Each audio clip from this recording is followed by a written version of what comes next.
Hi guys, welcome to the channel. This is Yvonne from Ginger Chick Rehab. Yes, it is time to get some makeovers done. So between yard sales, garage sales, and actually mostly our auction hauls, it is time to get some of these items made over and get them ready to resell. So I'm going to be sharing the process with you all of how I do that task. Now, not always is everything a major makeover, just like this little caddy toads. Chris had bought a whole bunch of old tools, and at this auction the man stored all his tools in little caddies like this. Is this not already super cute? But it does have some brokenness, a little bit of cracking. It's character, it's that perfectly imperfect, but I want to make sure that it's not going to fall apart, so I'm just going to take some Titebond glue, get it glued back together, clamp it off, let the glue do what the glue does, and the glue it together so it is nice and secure. But no, this has a beautiful patina on it. It is that age that we're all trying to match. So after I'm getting it glued and dried, I'm going to leave it as is because it is gorgeous.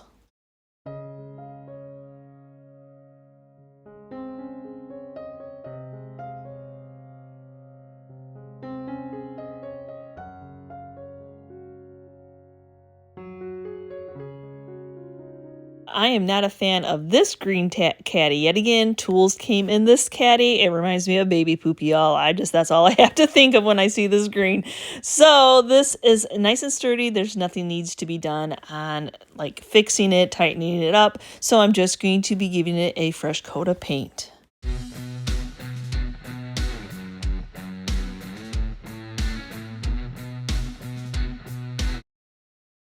I'm really liking the color black on this, so I'm going to go ahead and seal that black paint in with some polycrylic. After my polycrylic is dry, I'm going to take my electric sander, my orbital sander, and I'm actually going to distress that. I don't know what kind of top coat was on that green paint, so I want to make sure that I'm going to go ahead and get down to the wood. I just want to distress the sharp edges of this little cubby, just bringing out those details.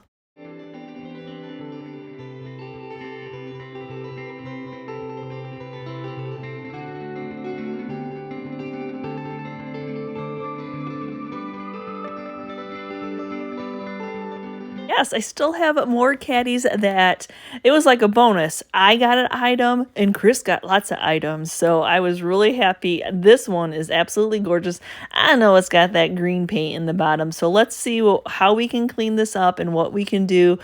Not to take away the patina of the age of it by any means, but let's just get this cleaned up.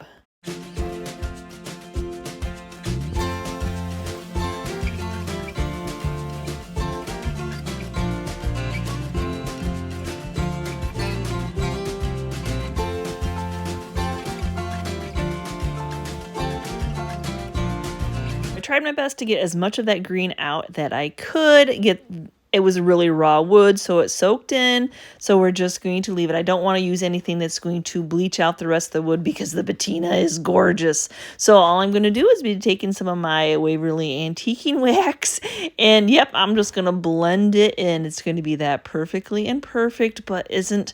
Old items are just absolutely gorgeous. So we're going to work on this inside, freshening it up just a little bit. I also want to freshen up. There's just two sides of this caddy that are painted, but because I had to sand all that other paint splatters off of it, it would be okay too. I could have left it as is, but I want to brighten it up, so I'm just using Dixie's Belle's Barn Red, one of the only reds I use. I absolutely love this color, so I'm going to go ahead and put a layer of this on, and then when I get this on and then it's not dry, I'm actually going to take some Waverly antiquing wax while it's still wet right over the top of it, and that's going to tone down that red, give it that aged look. It's going to be absolutely gorgeous.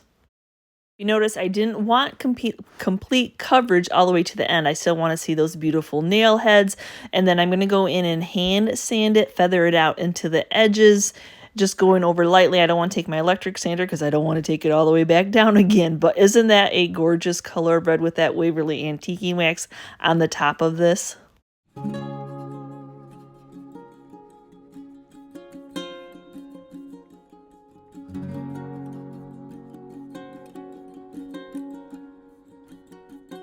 The Y'all, I do have to giggle when I'm at an auction and I'm bidding on items like this, very green candlestick. I can just see people's eyes looking upon me going, what the heck does she want with that?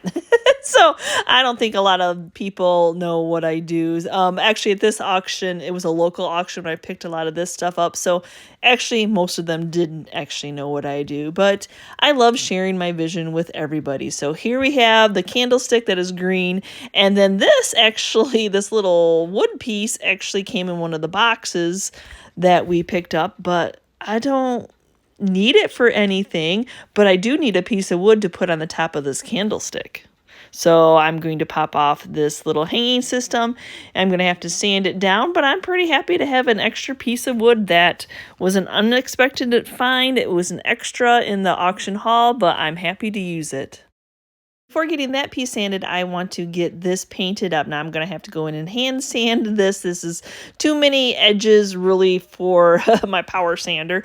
So, but it does have a very shiny top coat on it that you can see. And then there's a stain also. So they painted it green, stained it, top coated it. I mean, it's painted well, and I could leave it as the green, but you know, that's not what I do here. Sometimes I leave, sometimes I don't. But my vision for this is definitely to get it painted. So, yep. I'm going to just have to hand sand it to give it some scuff sanding for my paint to have something to grab onto.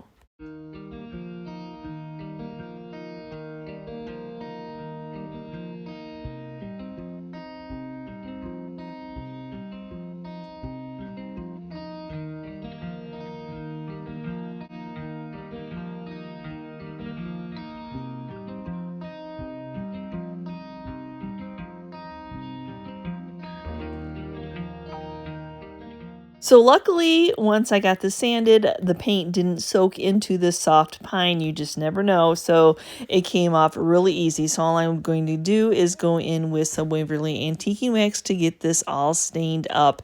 And to control it, if it goes too dark, I can always, while it's still wet, I can take a wet wipe and start wiping some of it off. But look at all that grain that's just a popping, just adding that Waverly Wax to it. I do have a little touch up that I need to do on the base of this candlestick, but I want to get this glued so it can start setting up. I didn't have to remove the nail from it because it does not reach up high enough to be any concern with that piece of wood. So all I'm doing is taking some of the Titebond glue, just putting a generous amount on. That way I can get this gluing up and I can touch up those areas. I could have flipped it over and sprayed it some more, but it's just a little bit of touch up on areas that didn't get hit the first time. Then I let this completely dry overnight, and I'm going to seal the whole thing in with a coat of polycrylic. I want to bring out some beautiful detailing on this amazing candlestick. So I'm just taking some 220 sandpaper, any of those sharp edges. I'm just going to run that sandpaper up and down, getting down to the wood. A little bit of the green might show through. It is perfectly fine. And then even on some of the rounded areas, I'll scuff sand it a little bit so some of that wood comes through. Unlike the caddy that I did earlier where I just distressed the edges, you know, I touched the rest of this paint, so then you get that chalky kind of I've sanded look. So all I'm doing now is I'm just taking some of the Varathane wax and I'm just freshening that up, giving it that gloss back to it that it just doesn't look like I sanded it. And yep, you can absolutely put a natural wax on. Sometimes I'll even add a little bit of black wax in with my natural wax when I'm waxing a black item, but I don't think I have to worry about this piece.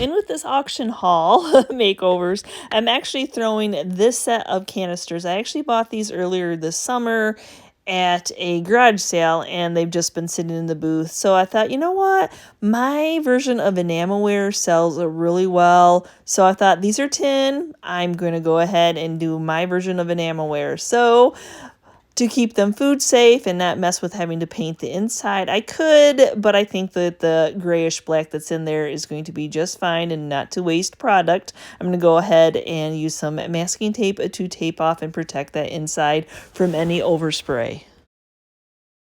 I did the same thing to spray up the lids. I didn't tape off the bottoms. I don't think any of that spray is going to go underneath them, but I am using the Farm Implements paint. This is nice because no top coat is required. Once it's cured, once it's dry, it is on there. I absolutely love this paint.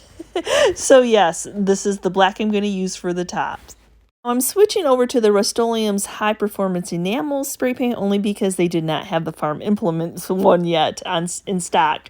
Now, when it comes to this one, the Farm Implement paint would only have taken one coat to completely cover.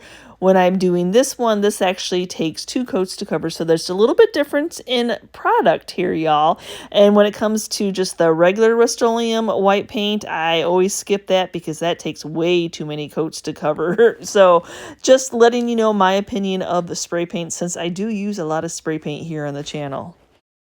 And then I also do find that the enamel paint and the Farm Implement paint don't like to have another paint attached to it. So when I go to do my lettering, my wording on my cans, I actually just use the Oracal 651 vinyl and cut out the letters and stick the vinyl lettering to the cans themselves. Other than, my go-to would probably be to paint them, but the paint does not. That is a good protective paint on there, so it's perfectly fine to just do some vinyl lettering on it. So I'm just going to go a little bit different here, where I'm going to do the bigger one do as a treat, so to sell it separately, and then the other 3 I'm going to do sugar, coffee, and tea and sell those as a group. So that's why I am doing treat. I just thought, I don't know how many people have flour out on their counter anymore.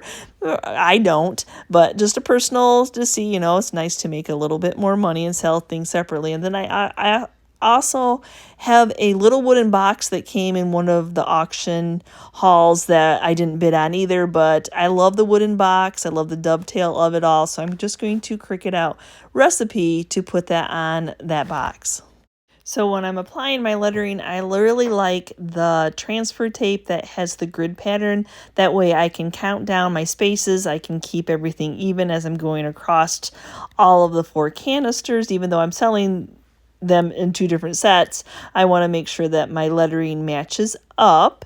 And then I have my seam towards the back, so then that way I'm also centering it that way. Yes, I've got some issues, you all, but that's just, and then I'm going to count down how many of the grid patterns going down to be able to evenly space it against the next 3 that I'm going to be lettering also. And then underneath my towel, I do have that wonderful contraption that Tracy sent me. I'll try to remember to link that down if you have not purchased one of her wooden items that stops your item from rolling. It is so handy dandy, but I didn't want that wood item on my fresh paint that hasn't completely cured yet, so that's why I have a towel on top of it. So after getting it centered where I want it to be, I'm just going to very gingerly get my vinyl lettering that's stuck down and then remove my transfer tape.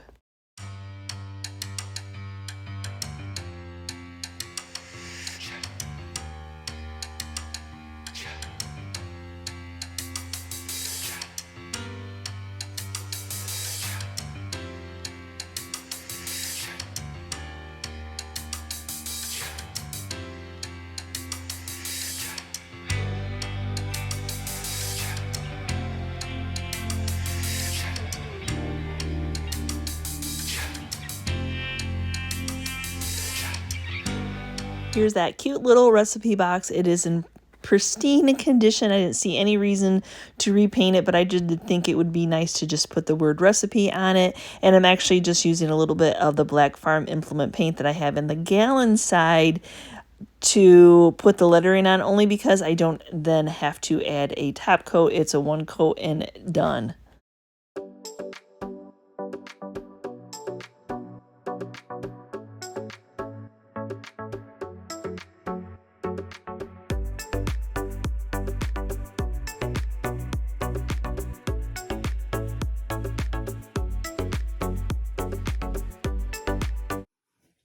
So thanks for watching today, and let me know, have I inspired you in any way to look at secondhand finds in a new way?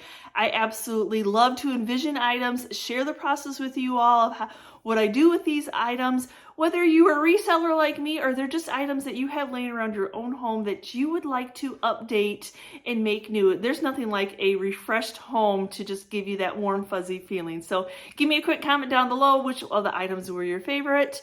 And as always, if you're part of our YouTube family, thank you so much. And if you popped on this channel and checked out what we're up to and all about, and you liked what you saw, please hit that subscription button along with the notification bell so you know when we've uploaded a new video. And we will see you next time, guys, and you can see what we're up to. Bye!